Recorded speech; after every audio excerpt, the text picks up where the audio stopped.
بسم اللہ الرحمن الرحیم۔ الصلاۃ والسلام علیک یا نور اللہ وعلی آلک واصحابک یا جد الحسن والحسین۔ پوری امت مسلمہ اہل سنت و جماعت کا اس بات پر اتفاق ہے کہ حضور علیہ السلام کے جانشین حضرت ابو بکر صدیق رضی اللہ تعالی عنہ ہیں۔ حضرت ابو بکر صدیق رضی اللہ عنہ حضور علیہ السلام کے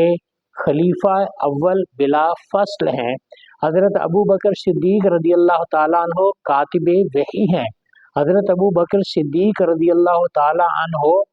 آپ نے اپنی خلافت کے دورانیہ میں قرآن پاک کو یکجا فرمایا۔ حضرت ابو بکر صدیق رضی اللہ تعالیٰ عنہ پوری امت میں نبیوں رسولوں کے بعد سب سے افضل و اعلیٰ ہیں،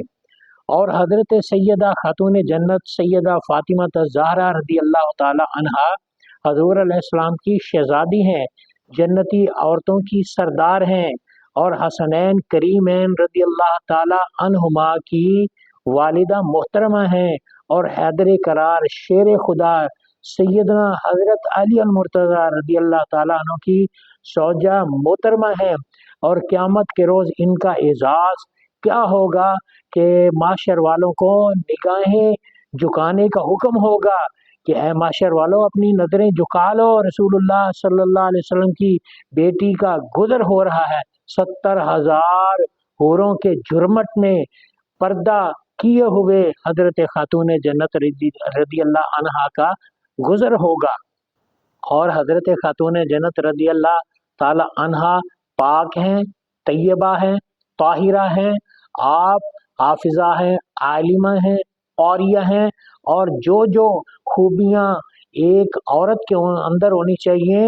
حضرت خاتون جنت رضی اللہ تعالی عنہا وہ تمام خوبیوں کی حامل ہیں۔ حضرت خاتون جنت رضی اللہ تعالی عنہ کی بارگاہ میں کوئی ہلکا لفظ بھی استعمال کرنا درست نہیں ہے، بے ادبی تو دور کی بات ہے۔ حضرت سیدہ خاتون جنت رضی اللہ تعالی عنہا آپ پاک ہیں، ہر قسم کے عیب سے، ہر قسم کے نقص سے،